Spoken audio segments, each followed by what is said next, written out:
অনেক সময় এল্ডার এবং ওল্ডারের মধ্যে কনফিউশন তৈরি হয়। এল্ডারের স্থলে আমরা কেউ কেউ ভুল করে ওল্ডার ব্যবহার করি, উল্টা দিকে কখনো কখনো ওল্ডারের স্থলে এল্ডার ব্যবহার করি। এই সমস্যার সমাধানে অবশ্যই এই দুটির পার্থক্য খুব ভালোভাবে জানতে হবে।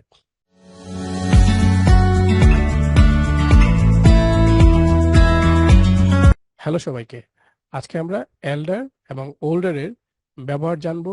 তার আগে জানবো খুব ভালো করে পার্থক্য, যাতে করে কখনোই এল্ডার এবং ওল্ডারের মধ্যে ব্যবহারগত কোনো ত্রুটি দেখা না দেয়।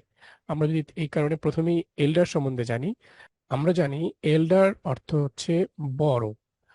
তো আমরা যদি এল্ডার কোথায় ব্যবহার হয় সেটা বোঝার চেষ্টা করি, তাহলে আমরা জানবো সাধারণত সাধারণত পরিবারের সদস্যদের মধ্যে যে রিলেশন, যে সম্পর্ক, এইটা বোঝাইতে সাধারণত এই এল্ডার শব্দটি আমরা ব্যবহার করি।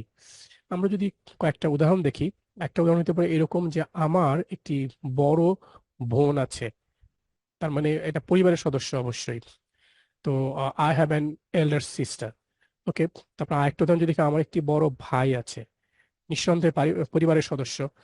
তো এটা হবে I have an elder brother. Okay. Then Suman তার বড় চাচার সাথে কথা বলছে, Suman is talking to his elder uncle. তো এখানেও আমরা দেখতে পাচ্ছি বড় চাচা, পরিবারের সদস্য, পরিষ্কার। সর্বক্ষেত্রে আমরা দেখলাম যে এখানে এল্ডার ব্যবহার করা হচ্ছে। তো এল্ডার ব্যবহার করা হচ্ছে কোথায়? পরিবারের যে সদস্য তাদের মধ্যে সম্পর্ক বোঝাইতে। আমরা যদি এখন ওল্ডারে চলে যাই, ওল্ডার মানে কি? ওল্ডার মানে হচ্ছে বয়স্ক। তো ওল্ডার সাধারণত কোথায় ব্যবহৃত হয়? ওইটা সাধারণত ব্যবহৃত হয় মানুষ, কোনো প্রাণী হইতে পারে বা কোনো জিনিসপত্র হইতে পারে, তাদের যে বয়স সেটা বেশি বোঝানোর জন্যে। তাহলে মানুষ, প্রাণী অথবা জিনিসপত্র, এদের যে বয়স এটা বেশি বোঝানোর জন্য সাধারণত ওল্ডার ব্যবহৃত হয়। ওল্ড থেকে ওল্ডার। ঠিক আছে। তো ওল্ডার মানে বয়স বেশি বোঝানোর জন্য ব্যবহৃত হচ্ছে। তো আমরা একটা যদি উদাহরণ দেখি, যে তিনি আমার থেকে বয়স্ক, এটা মানুষ বোঝানো হয়েছে, তাই না?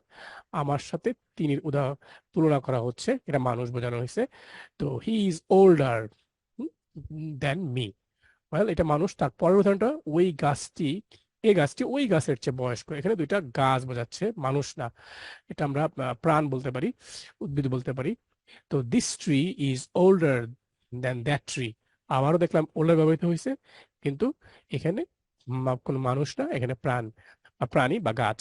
তো ওল্ডার তাহলে এখানে ব্যবহৃত হচ্ছে যেখানে পরিবারের সদস্য বোঝায় নাই, সাধারণত বয়স বেশি বোঝাচ্ছে, এবং সেটা মানুষ হইতে পারে, প্রাণী হইতে পারে, এমনকি জিনিসপত্র হইতে পারে। আরেকটা উদাহরণ এখানে দেখা যাচ্ছে, সেই উদাহরণটা হলো, আমার বিড়ালটি তার থেকে বয়স্ক। অবশ্যই তার বিড়ালকেই বোঝানো হয়েছে। তো বিড়ালের সঙ্গে বিড়ালের এটা প্রাণ বোঝানো হয়েছে। My cat is older than hers. তো এখানে আবারও ওল্ডার এবং বয়স বেশি বোঝানো হয়েছে। তো আমরা যদি সামারিটা নিই, তাহলে আমরা বলতে পারবো যে ভাই বোনদের মধ্যে, অথবা এটা আমরা মানুষের যে সদস্য, পরিবারের সদস্য, মানুষ অথবা পরিবারের সদস্যের মধ্যে যে সম্পর্ক, সেইটা বোঝানোর জন্য ব্যবহৃত হয়েছে আমরা বলতে পারি। ঠিক আছে। পরিবারের যে সদস্য তাদের মধ্যে সম্পর্ক, তাদের মধ্যে সম্পর্ক বোঝাইতেও ব্যবহৃত হয়। আমরা বলতে পারি ওই ব্যবহৃত হয় হচ্ছে এল্ডার।